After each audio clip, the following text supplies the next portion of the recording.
Hello there everyone and welcome back to another episode of Coaster of the Week. Now I can't believe last week we actually reached episode 5 of the series, and now this time I'm now back here in episode 6. Now this time, before we get started, before the episode actually starts, I just want to say that the coasters that I'm going to be doing tonight are definitely on the ups, and I'm talking about really high fill rate and really high nausea levels. So both of these coasters are absolutely awesome to watch tonight, and you're going to really like these coasters I've actually designed for you people out there. So without further ado, let's get straight started with this episode of Coaster of the Week. So let's have a look at what coaster we're going to be starting off first tonight. And this coaster we are going to be starting off with is called Bash Crash. Now this coaster is absolutely amazing because this coaster not only has lots of wacky elements used, but it also crashes right at the very end of the ride, which is absolutely brilliant. And I did a few of these before. If you've not seen, I think I did one on Spooky Coaster of the Week last year, so if you've not seen that video, make sure you check that out. But yeah, this coaster is going to crash at the end, which I'm going to be telling you right now. So yeah, let's get started with the fill data and statistics, and then after that I will then move on to the POV. So yeah, let's go straight into the max speed. 78.1 miles per hour. The average speed is 44.64 miles per hour, and the time it takes to get around the track is actually 1 minute and 4 seconds. So that's quite a bit of a long time for this coaster. Actually, some of them most of my coasters take less time, but some take longer than others, depending on what sort of ride I'm going for. The length is 80 miles. That's quite longer than some of the other coasters I did last week. There's a total of 18 drops on this ride, and there are 2 inversions used in this ride as well. So the fill rating, 100 out of a possible 100, and that is definitely high. And the nausea rating is definitely 100 out of 100, which is the highest for any nausea level on any of the coasters I do. So just one more thing, the statistics, and then we'll move on. So build cost, £7,830. Capacity is 8. And then, like I said, the time's still the same, and the fill and nausea ratings are still the same as well. So they had the fill data and statistics for Bash Crash. And now we're going to get straight on to the first POV of Thursday evening.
I really enjoyed that coaster. I like the way I've actually used lots of wacky elements, including the stunt jumps, which is like when the coaster actually then jumps onto the next section of the track.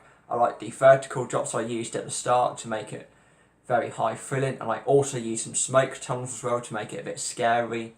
And then after that, once the coaster's been in all the elements, then it decides to crash onto the final section of the track, and then it goes down into the rocks below. So yeah, that is the Bash Crash, which is the first coaster that I've actually been doing, and it's a really good coaster that I've been doing because I really liked the way it actually rode around the track, and I really enjoyed it. So yeah, that's the end of part 1, and I'm now going to move on to the final part of this episode, and it's part 2. But what coaster are we going to be looking at this time? This is going to be quite a really fun one, and it is called Red Dragon. Now this is a dragon themed coaster, an inverted coaster as well, which probably most of you will know. This is actually an inverted coaster, and it has got lots and lots of loops, twists in the track as well, which I really enjoyed placing in as well. And you might not have guessed it if you see in the POV, the actual ride is painted red. I've not painted all red, I've actually used different shades of red, so I don't want to make it too red. I actually want to use some different styles of red as well to make the ride a little bit more interesting for you to see. So yeah, the Red Dragon, it looks like a really good ride to me. Let's quickly go through the thrill data and the statistics, and then that'll be it. So the max speed 84.32 miles per hour. This is going to be a really fast coaster. Average speed 29.21 miles per hour. The time it takes 1 minute and 49 this time, so this is quite a long ride this time. So 89 miles, which is the length of the track.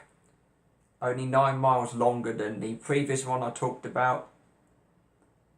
There are 18 drops on this ride, and there are 12 inversions in total, so this is going to be quite a fun coaster to do. It's going to start off nice and smooth, and it's going to get very, very crazy at the end of the ride, so be prepared.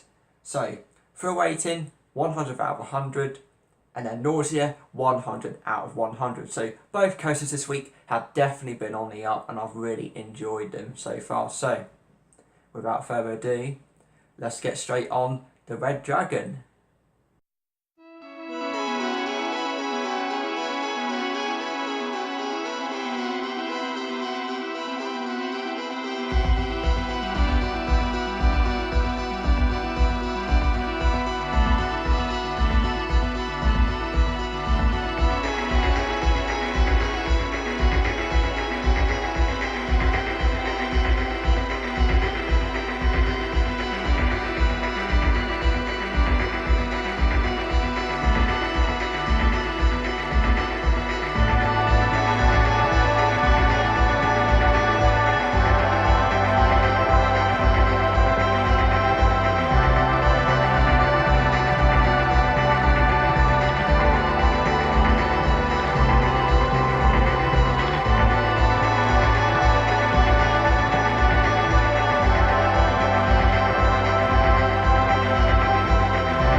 So there you go then, that's the end of both coasters tonight, and that's the end, and that means it's nearly the end of this week's episode. Now before I go, I'm just going to do a quick reflection on both of these coasters, but this time, this is going to be very, very hard, so I'm going to think quite carefully about this one. Both coasters have been absolutely amazing.